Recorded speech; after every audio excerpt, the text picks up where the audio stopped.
WrestleMania 40 night 2 के बाद ये क्या हुआ? रोमन रेंस हार गए कोडी रोड से। रोमन रेंस के फैंस बहुत ज्यादा दुखी है, लेकिन इस वीडियो के बाद हर एक रोमन फैन के चेहरे पर स्माइल होगा। सबसे पहले बात करते गाइस इस टॉपिक के बारे में। Social media mega star Logan Paul ने बहुत ज्यादा अप्रिशिएट किया है रोमन वर्सेस कोडी के मैच को। वो कहते हैं कि एब्सोल्युटली अनबिलीवेबल मेन इवेंट था। WWE ग्रेटेस्ट एरा के अंदर जा चुकी है। यकीन नहीं होता है कि मैं इसका पार्ट हूँ।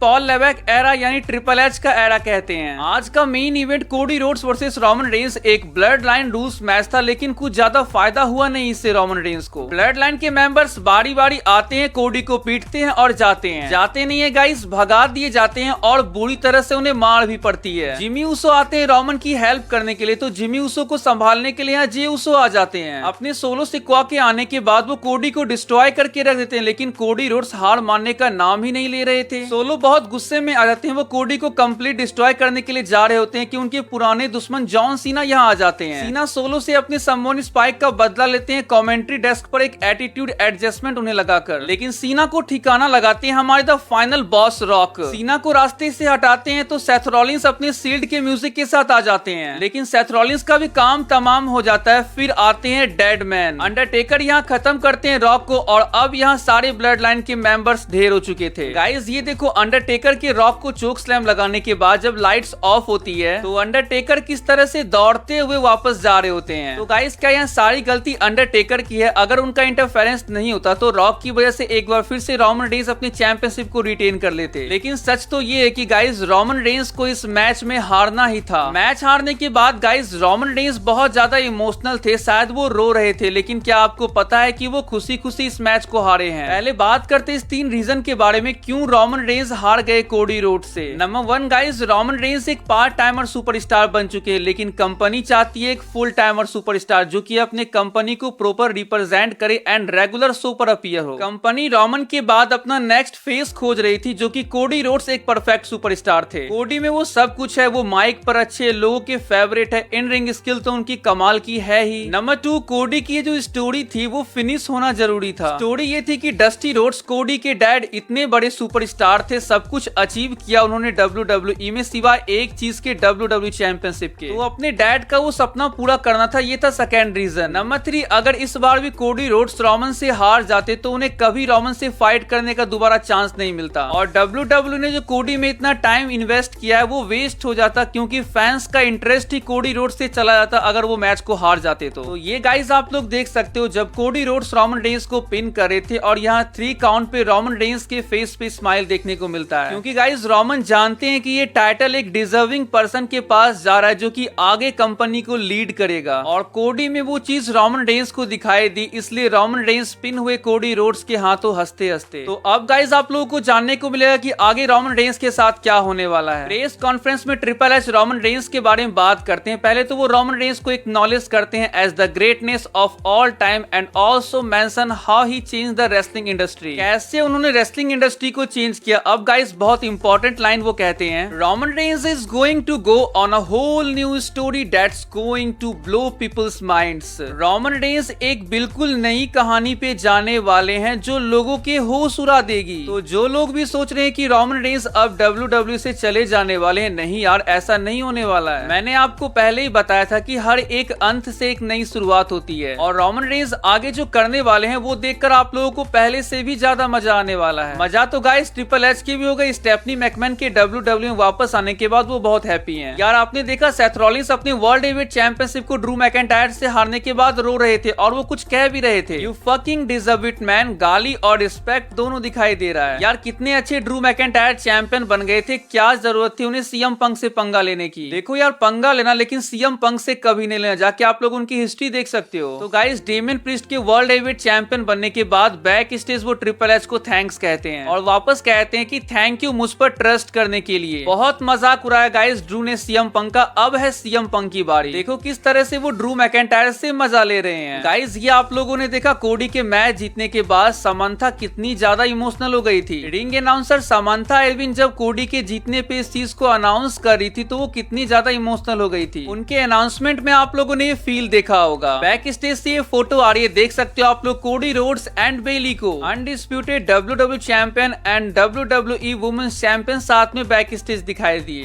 कोडी रोड्स की नई मर्ज आ गई है गाइज, स्टोरी फिनिश हो चुकी है, अब स्टोरी कंटिन्यू होगी। तो डियर गाइज आज के इस वीडियो को यहीं पेंड करते हैं। वीडियो अच्छी लगी तो चैनल को जो सब्सक्राइब कर लीजिएगा। मिलते हैं नेक्स्ट वीडियो में, तब तक के लिए bye and take care guys.